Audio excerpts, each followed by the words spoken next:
Assalamualaikum warahmatullahi wabarakatuh, Bapak Ibu dan rekan-rekan. Berjumpa lagi dengan saya Nurul Mustafida sebagai tutor untuk mata kuliah tugas akhir program atau disingkat dengan TAP. Bapak Ibu dan rekan-rekan, kita sudah masuk ke sesi ketiga minggu ini tidak terasa. Jadi mulai masuk ke sesi diskusi dan tugas ya untuk minggu ini. Jangan lupa Bapak Ibu bisa mengerjakan diskusi dan tugas pada sesi ketiga ini dengan tepat waktu. Tapi saya juga mengingatkan bagi Bapak Ibu dan rekan-rekan yang belum mengerjakan diskusi sesi 2, mohon bisa diselesaikan agar nanti bisa saya nilai di minggu kedua ini.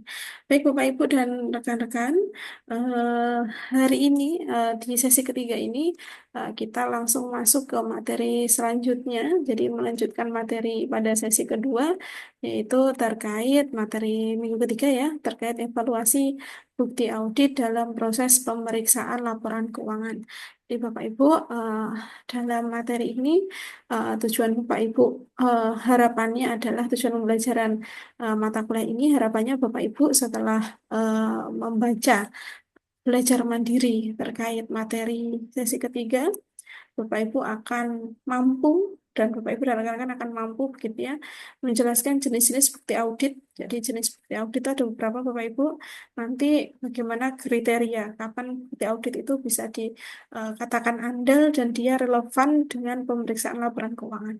Kemudian mengidentifikasi prosedur evaluasi bukti audit dalam siklus transaksi dari beberapa siklus ya Bapak Ibu bisa siklus pendapatan dan lain-lain tergantung tujuan auditnya.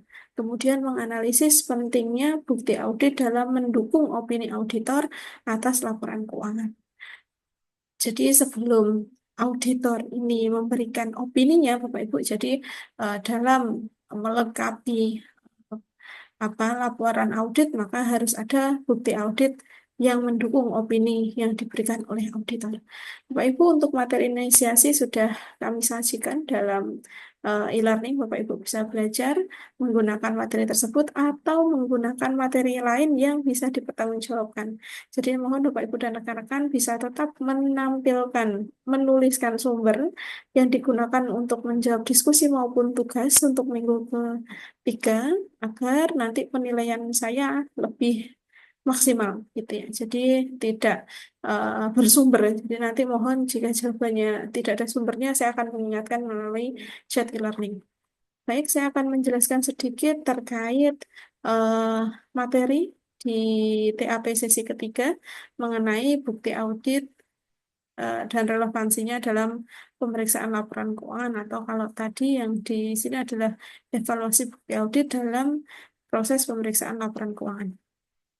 Baik, Bapak Ibu, tadi saya sampaikan bahwa jenis bukti audit ini ada banyak ya, Bapak Ibu. Ya, ini saya eh, apa namanya slideshow. Jadi kita lihat di sini ya, sebetulnya apa sih bukti audit? Jadi kalau secara pengertian, bukti audit adalah informasi yang digunakan oleh auditor dalam menarik kesimpulan atau memberikan opini atas kewajaran laporan keuangan suatu entitas. Jadi dalam melakukan hasil akhir atau output dari proses audit adalah opini audit yang dikeluarkan oleh auditor.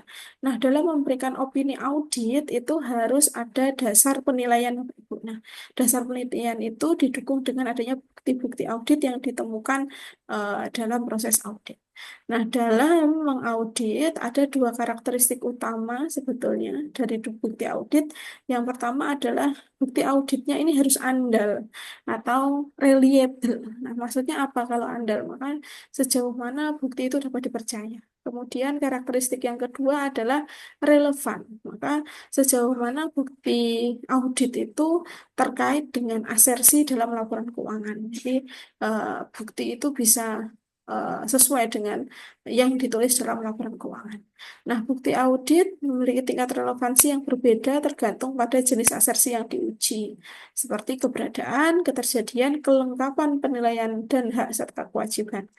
Kemudian jenis bukti audit ada beberapa Bapak Ibu. Di sini sudah ada jenis-jenisnya, kemudian ada karakteristik dan contohnya. Contoh buktinya seperti apa? Jadi kalau jenis bukti itu pasti yang pertama bukti fisik. Jadi fisik ya, physical evidence. Jadi bukti fisik artinya bukti yang diperoleh langsung dari inspeksi atau pengamatan langsung. Nah, ini jadi kalau misal auditor ini mengaudit persediaan, maka langsung ke gudang melihat inspeksi persediaan barang, apakah betul ada berjumlah sesuai dengan yang dilaporkan di laporan keuangan. Kemudian dokumentasi. Nah, dokumentasi ini berarti bukti yang berasal dari dokumen pendukung transaksi, kemudian seperti faktur penjualan, kontrak, dan laporan bank. Jadi invoice-invoice itu bisa masuk dalam dokumentasi. Tapi kalau bukti fisik adalah secara fisik barangnya. Kemudian bisa konfirmasi eksternal, kemudian bukti analisis, pernyataan lisan. Ya, kalau konfirmasi eksternal berarti dari pihak lain yang independen, bukti analitis, dari analisis tren atau rasio keuangan. Pernyataan lisan ini dari wawancara ya dengan manajemen atau staff. Kemudian prosedur komputasi, perhitungan ulang oleh auditor. Yang terakhir adalah bukti elektronik. Nah, ini database elektronik. Jadi seluruh bukti ini sebetulnya akan digunakan dalam proses audit Bapak Ibu ya.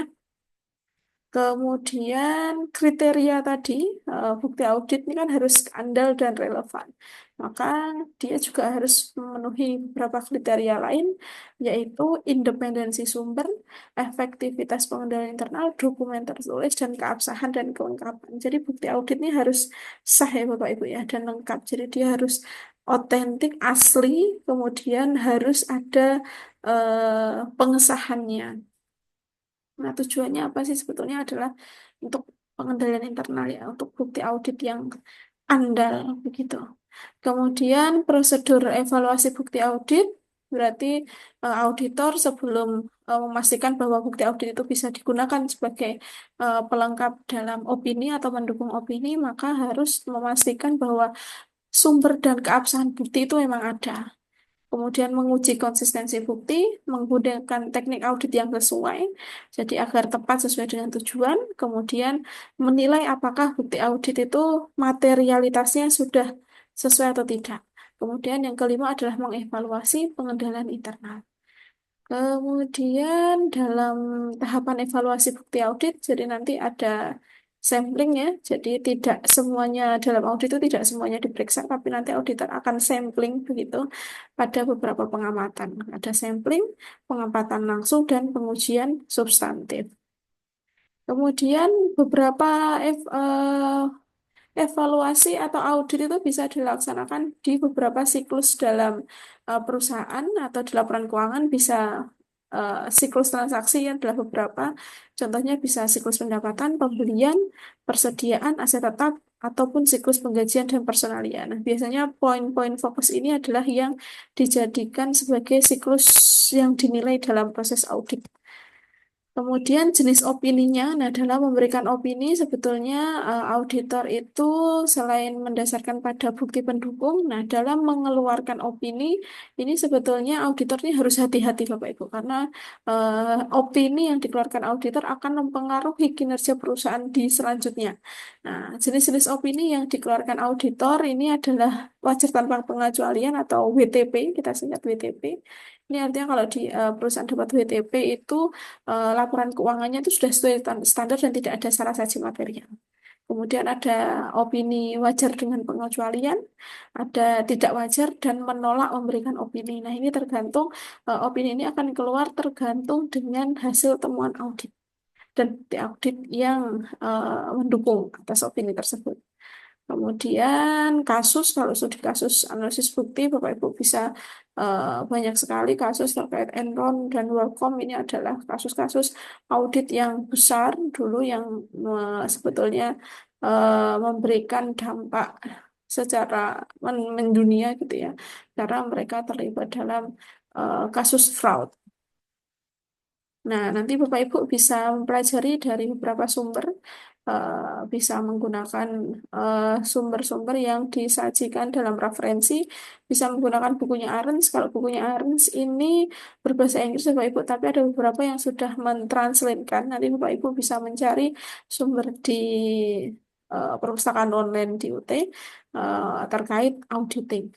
Itu yang bisa saya sampaikan Bapak Ibu di sesi ketiga. Saya mengingatkan jika Bapak Ibu ada pertanyaan, bisa langsung melalui chat atau langsung meng-email pada alamat email yang sudah saya sampaikan di kami. Demikian, Bapak Ibu, sampai jumpa di sesi keempat. Terima kasih. Wassalamualaikum warahmatullahi wabarakatuh.